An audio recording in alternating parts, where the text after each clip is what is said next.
हम लोग ने जैसे कि सबसे पहले आप सभी का स्वागत है रियल नॉलेज दुनिया में।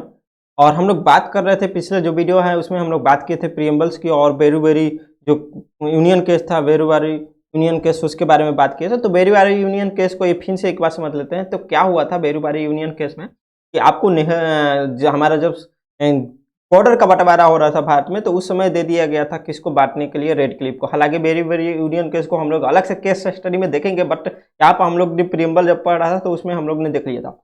जब ये कोर्स समाप्त हो जाएगी इंडियन पॉलिटी की, तो हम अलग अलग केसेस लेकर आएंगे आपको फिर से, जो इसमें हम लोग इंक्लूड किए रहेंगे वो भी लेकर आएंगे और डिटेल्स इसमें एक्सप्लेनेशन होगी। तो इस चीज़ को लिए आप टेंशन नहीं।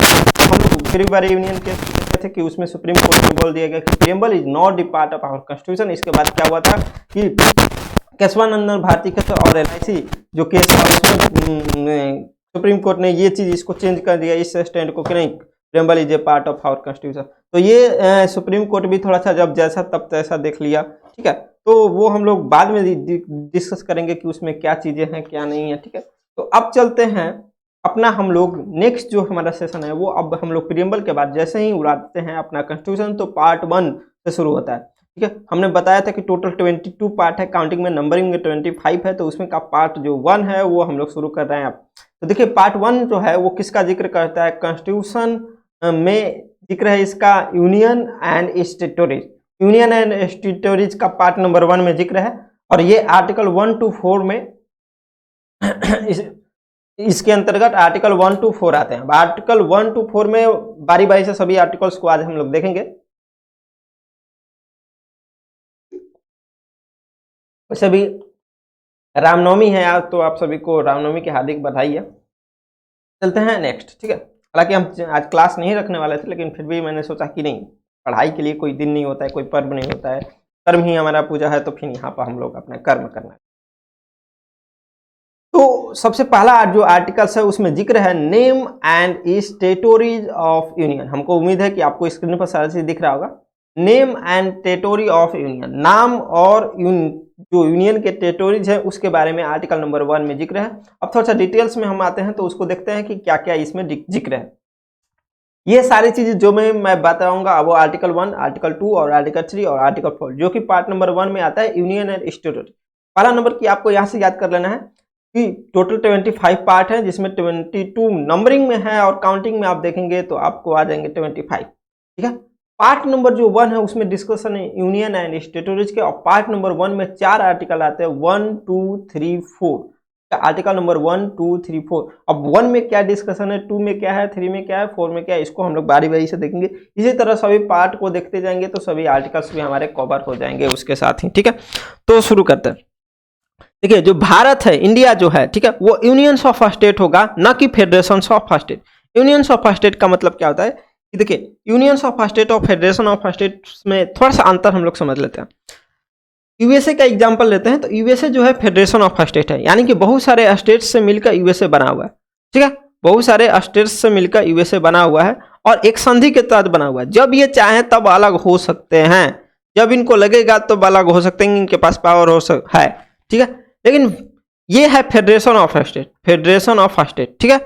अब यूनियन ऑफ स्टेट जैसे इंडिया में क्या हुआ है कि बहुत सारे देशों को मिलाया गया है एक संधि के तहत, यहाँ पर भी, ठीक है, बहुत सारे राज्य को मिलाया गया है एक संधि के तहत और फिर उसको अपने अनुसार उसको बांट दिया गया, लैंग्वेज के आधार पर या फिर अदर चीज़ों के आधार पर अपने अनुसार स्टेट को डिवाइड कर दिया गया। यानी कि जो पहले की स्टेट्स थी वो अब नहीं रही, अब वो क्या हो गई, यूनियंस ऑफ स्टेट हो गई और क्या बन गया, इंडिया बन गया। अब इंडिया में क्या हो गया कि अलग अलग अपने अनुसार को क्या कर दिया गया, स्टेट्स को डिवाइड कर दिया गया। अब यहाँ पर चाहकर भी यूनियंस ऑफ स्टेट में चाहकर भी जो कंट्री है वो क्या कर सकती है, वो अलग नहीं हो सकती।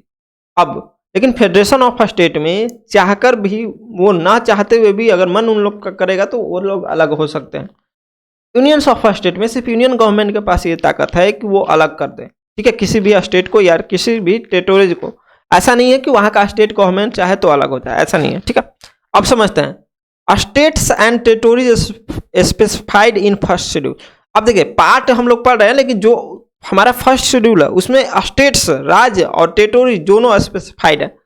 देखिए अब टेरिटोरीज ऑफ इंडिया का मतलब क्या है, टेरिटोरीज यहाँ पर बार बार आ रहा है कि टेरिटोरीज, इसका मतलब क्या, टेरिटोरीज में आप ऑफ इंडिया की जब बात आएगी तो जितने भी स्टेट हैं, ठीक है, वो आ जाएंगे, यूनियन टेरिटोरीज है वो आ जाएंगे, और वैसे टेरिटोरी जो कि एक्वायर्ड किए गए हैं, ठीक है, वैसे टेरिटोरी जो कि एक्वायर्ड किए गए हैं, जैसे मतलब बाद में उसको भारत में मिलाया गया है, जैसे गोवा, दमन एंड दीव, दादर और नगर हवेली, ठीक है, एंड सिक्किम, ठीक है, ये सब जो आपको स्टेट्स हैं, ठीक है, उनको, ठीक है।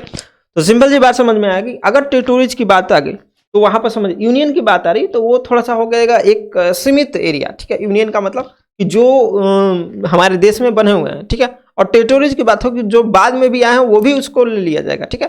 तो जो मिलते जाएगा इंडिया में उस सारा टेरिटोरीज होते जाएगा यूनियन, अरे इंडिया का, ठीक है। अब ये समझिए, थोड़ा सा समझते हैं कि name of country and type of politic को हम लोग थोड़ा सा समझते हैं, ठीक है। तो अब क्यों पहले यूनियन ऑफ स्टेट ही बोला जाता है, क्यों नहीं आपको फेडरेशन ऑफ स्टेट है? तो देखिए, Indian federation is not a result of the agreement between the state.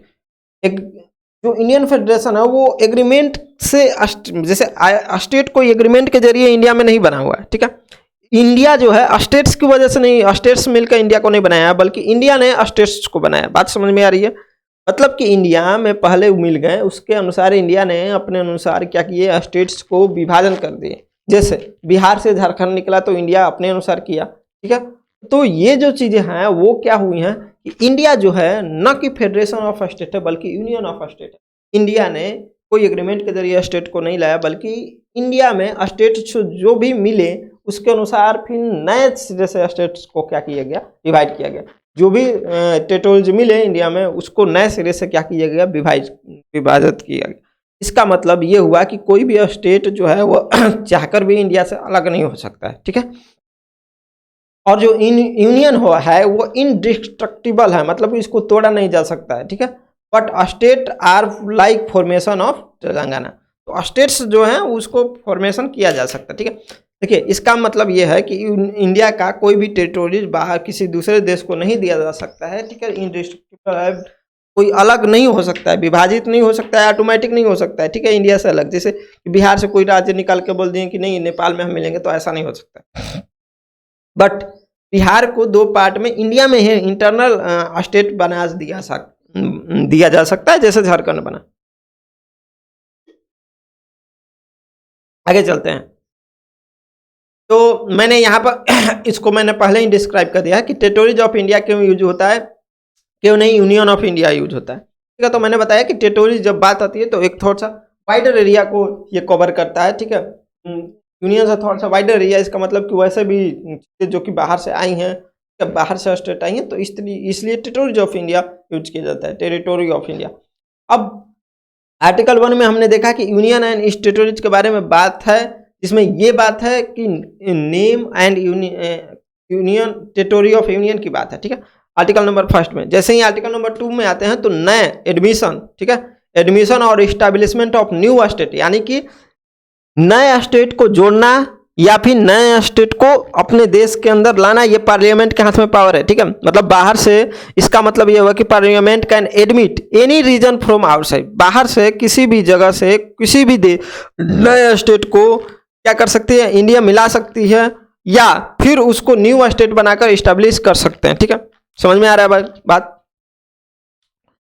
जैसे इंडिया क्या कर सकती है कि बाहर के किसी भी एरिया को इंडिया में मिलाकर उसको नया स्टेट बना सकती है। ये आर्टिकल नंबर 2 पार्लियामेंट को ये पावर देता है कि पार्लियामेंट कैन एडमिट और admission the new state from the outside, ठीक है।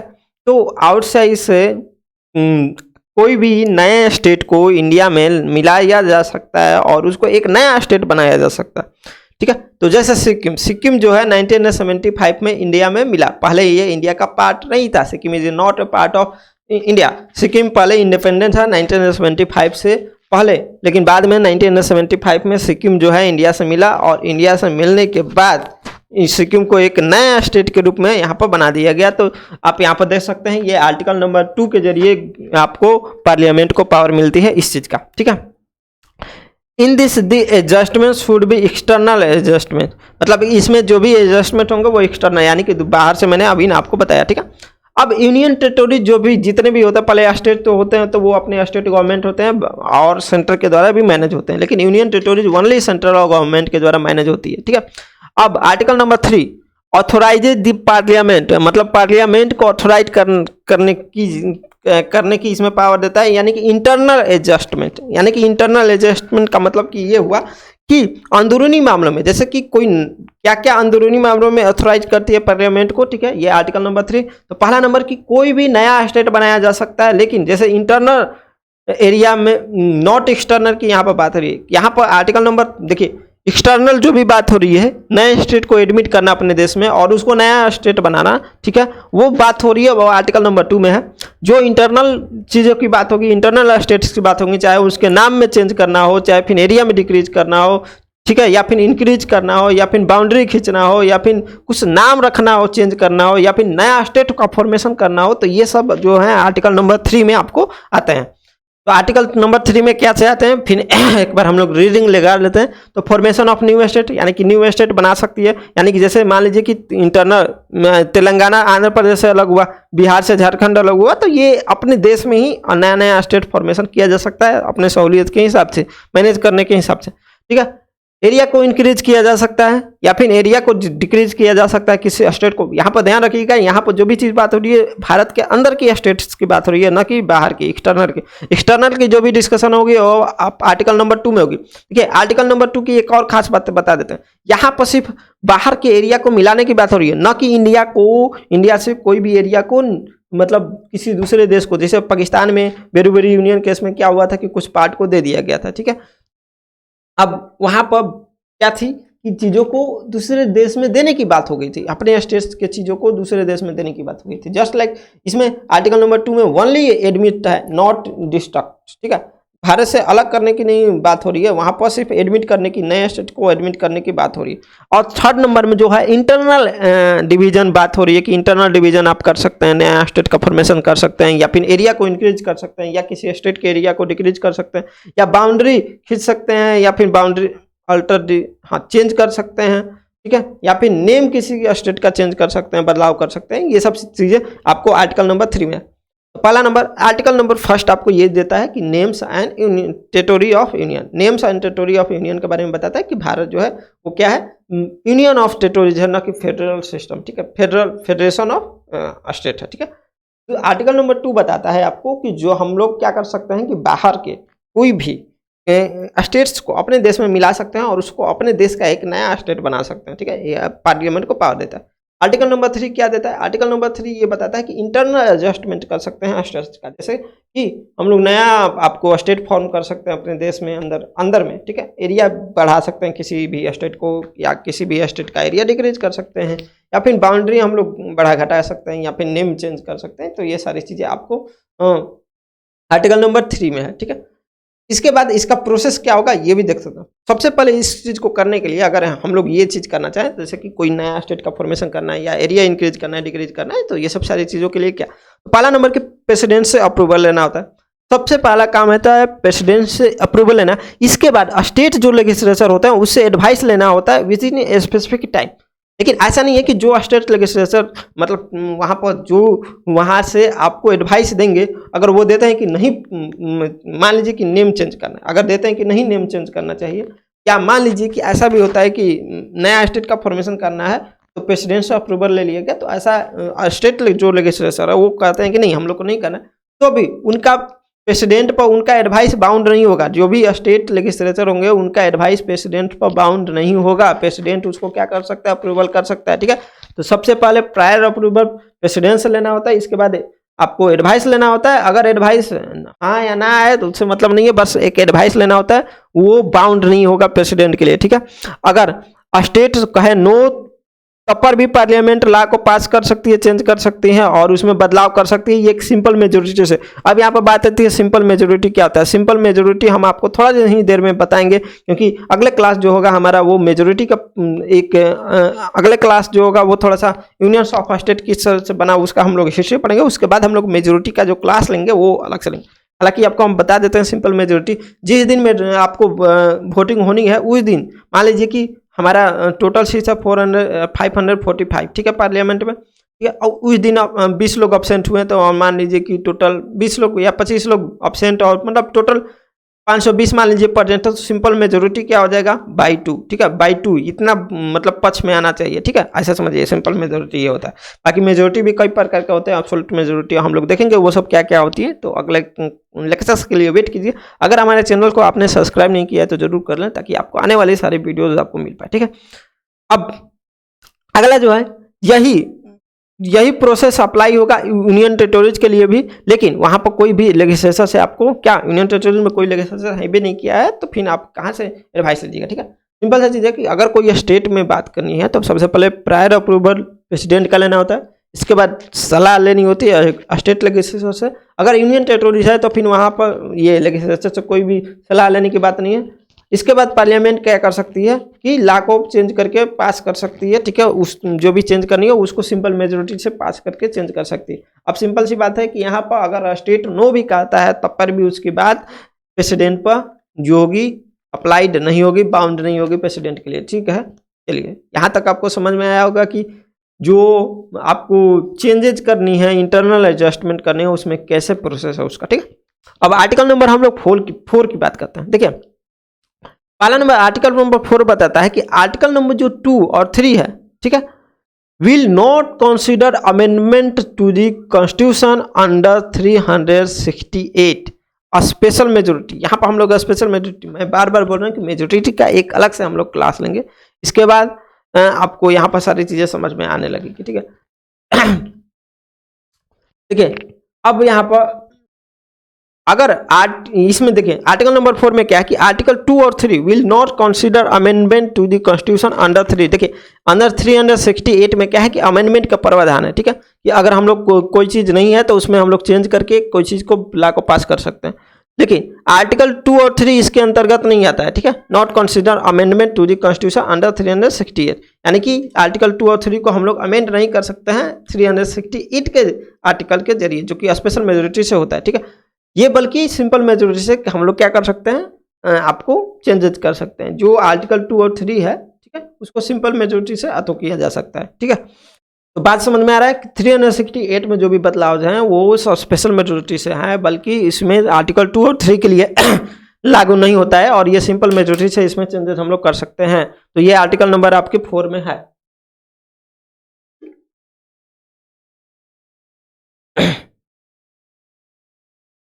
अब यहाँ पर इंपॉर्टेंट केस हम लोग स्टडी देखते हैं, जो कि बेरी बेरी यूनियन केस में हम लोग ने देखा था, तो उसी को हम लोग इसमें देखते हैं कि सुप्रीम कोर्ट ने क्या कहा था। देखिए बेरी बेरी यूनियन जो 12 था उसके ये 1960 में जो केस था, हमने पिछले क्लास में भी डिस्कस किया था। तो इसमें मेन क्वेश्चन क्या उठता है कि देखिए नेहरू और नून के बीच में क्या हुआ था, साइन हुआ था, ठीक है, और कुछ पार्ट जो है पाकिस्तान को दे दिया गया था। तो यहाँ पर क्वेश्चन उठता है कि क्या पार्लियामेंट के पास अधिकार है कि वो क्या कर सकती है, कि वो किसी स्टेट को क्या कर सकती है, अपने देश से निकाल सकती है। जैसे कि हमारा आर्टिकल नंबर 2 क्या कहता था, आर्टिकल नंबर 2 ओनली कहता था कि हम किसी भी स्टेट को अपने अंदर जोड़ सकते हैं, एक्सटर्नल स्टेट को, ठीक है, नॉट हम लोग एक्सक्लूड नहीं कर सकते अपने देश में। आर्टिकल नंबर 3 क्या कहता है, आर्टिकल नंबर 3 कहता है कि हम लोग अपने देश में जो भी इंटरनल एडजस्टमेंट है स्टेट का, जैसे नाम चेंज करना, बाउंड्री चेंज करना, बंटवारा करना, अपने स्टेट में कर सकते हैं, अपने पूरे हम लोग कंट्री में कर सकते हैं, उससे बाहर नहीं कर सकते हैं। आर्टिकल नंबर 4 का क्या बताता है कि आर्टिकल नंबर जो 2 है और 3 है वो आर्टिकल 368 यानी कि जिसमें स्पेशल मेजोरिटी का प्रावधान है, स्पेशल मेजोरिटी से आप क्या कर सकते हैं, लॉ को चेंज कर सकते हैं। ये लागू नहीं होगा, बल्कि ये सिंपल मेजोरिटी से ही चेंज हो सकता है, ठीक है, इसमें हम लोग बदलाव कर सकते हैं।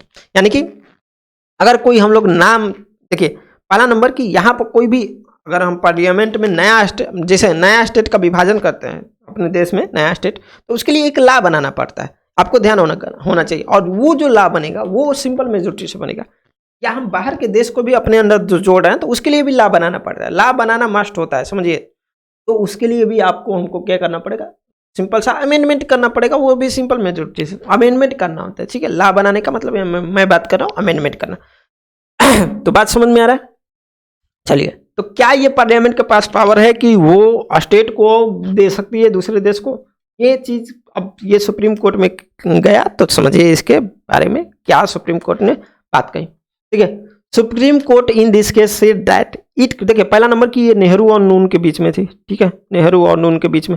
अच्छा, इस चीज को केस को ले कौन गया था, ये डॉक्टर राजेंद्र प्रसाद उस समय के राष्ट्रपति से ठीक है, राजेंद्र प्रसाद, इन्होंने कोर्ट में गया था, ठीक है, कि इन्होंने ये पूछा था कि ये बताइए जैसा माननीय कि पहला नंबर तो ठीक है कि भारत के प्रियम्बल में एक चीज लिखा हुआ है कि भारत जो है सोवरेन कंट्री है, तो फिर ये हम किसी के दबाव में कैसे आ सकते हैं।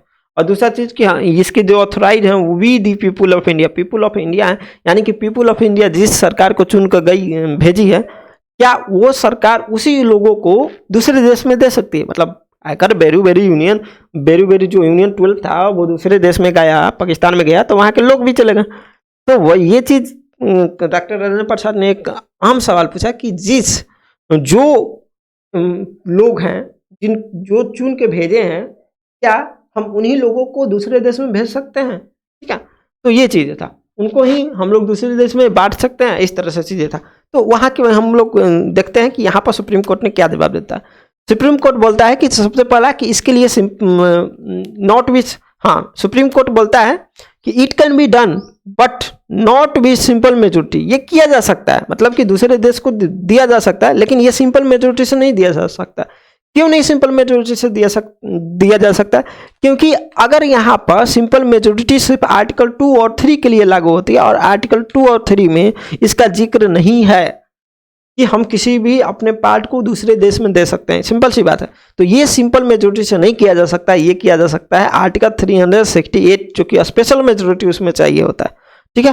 तो ये तो पहले क्लियर हो गया कि आपको किसी भी स्टेट को अगर ऐड करना है, ठीक है, या रिमूव करना है, तो उसके लिए आपको क्या करना होता है कि अमेंडमेंट करना जरूरी है कॉन्स्टिट्यूशन में। किसी भी स्टेट को ऐड करने के लिए या फिर रिमूव करने के लिए या फिर इंटरनल एडजस्टमेंट करने के लिए, नेम चेंज करने के लिए, बाउंड्री बांटने के लिए, तो इसके लिए आपको अमेंडमेंट जरूरी होता है। और जो भी इंटरनल एडजस्टमेंट है वो भी आपको सिंपल मेजोरिटी से किया जा सकता है। और किसी दूसरे देश के अगर हम लोग स्टेट को मिलाना चाहते हैं अपने देश में, तो वो भी सिंपल मेजोरिटी से किया जा सकता है। लेकिन अगर हम अपने देश की किसी पार्ट को दूसरे देश में देना चाहते हैं, जैसे बेरी यूनियन समझौता में ये चीज़ हुआ था, तो उसके लिए हमको स्पेशल मेजोरिटी यानी कि आर्टिकल 368 के जरिए आपको क्या करना पड़ेगा, चेंजेस करना पड़ेगा। क्लियर है बात?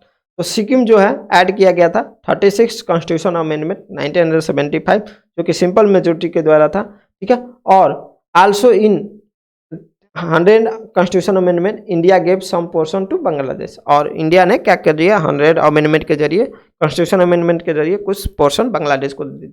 तो यहाँ पर हम लोग जो सिक्किम वाला चीज़ देख रहे हैं वो सिंपल मेजोरिटी है, और जो बांग्लादेश को दिया गया वो चूंकि दिया गया और यहाँ पर अपने देश में मिलाया गया, तो अपने देश में मिलाया गया, इसके लिए हम लोग को सिंपल मेजोरिटी से ये अमेंडमेंट हुआ। और जो हम लोगों ने दूसरे देश को दिया, बांग्लादेश को दिया कुछ पोर्शन इंडिया का, तो वो हमारा स्पेशल मेजोरिटी से आपको अर्थ हुआ। तो होप आपको ये आर्टिकल नंबर 1, 2, 3, 4 चारों समझ में आ गया होगा। अगर नहीं आया तो एक बार मैं तो फिर से डिस्कशन कर देता हूँ। देखिए, हमारे देश में टोटल 22, हमारे कॉन्स्टिट्यूशन में 22 नंबरिंग में आपको पार्ट्स मिलेंगे और 25 आपको काउंटिंग में मिलेंगे। तो यूनियन एंड स्टेटोरीज का जो जिक्र है वो है आपको पार्ट नंबर 1 में। इसके अंतर्गत 4 आर्टिकल आते हैं, 1, 2, 3, 4। आर्टिकल 1 में बात करती है नेम, ठीक है, and union of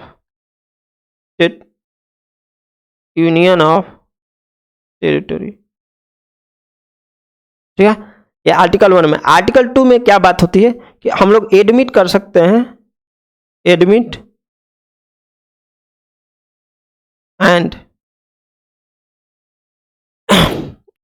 and make a state of external area. हम लोग बाहर का जो भी एरिया है उसको हम अपने देश में एडमिट कर सकते हैं और उसको स्टेट बना सकते हैं, ठीक है। थर्ड में है कि हम लोग इंटरनल एडजस्टमेंट कर सकते हैं। इंटरनल एडजस्टमेंट सिर्फ हम लोग राज्य के मामले में, ठीक है। अब इसका मतलब ये हुआ कि इंटरनल एडजस्टमेंट हम लोग कर सकते हैं। इसका मतलब ये हुआ कि हम लोग कोई भी राज्य का विभाजन कर सकते हैं, अपने देश में नाम चेंज कर सकते हैं, बॉर्डर चेंज कर सकते हैं। आर्टिकल नंबर 4 में क्या है कि आर्टिकल नंबर जो 2 और 3 है, ठीक है, वो आर्टिकल नंबर 368 जो कि स्पेशल मेजोरिटी से क्या होता है, कॉन्स्टिट्यूशन अमेंडमेंट होता है, ये 2 और 3 के लिए लागू नहीं होगा, ठीक है। आर्टिकल नंबर 2 और 3 के लिए ये सिंपल मेजोरिटी से पास होगा, ठीक है। और ये स्पेशल मेजोरिटी से अमेंड हो सकते हैं। आर्टिकल नंबर जो 68 के जरिए आता है वो स्पेशल मेजोरिटी से होते हैं, और लेकिन आर्टिकल नंबर 2 और 3 के लिए होते हैं वो सिंपल मेजोरिटी। होप आप सबको ये सारी चीज़ें समझ में आ गई। नोट्स आपको मिल जाएंगी हमारे टेलीग्राम चैनल पर, तो अगर आपने टेलीग्राम चैनल को ज्वाइन नहीं किया तो जल्द से जल्द करें। और होप आप हमारे साथ एंजॉय कर रहे होंगे, पढ़ाई को अच्छे तरीके से पढ़ें, जितना पढ़ा रहे हैं रोज़ आप पढ़ते जाइए, रिवीजन करते जाइए। होप आपको कोई भी दिक्कत नहीं होगी। यूपीएससी सिविल सर्विस की तैयारी में हम लोग प्री और मेंस दोनों को एक साथ लेकर चल रहे हैं, और हम लोग क्वेश्चंस भी करेंगे एक बार कोर्स कंप्लीट हो जाने दीजिए। बाय बाय, मिलते हैं नेक्स्ट क्लास में।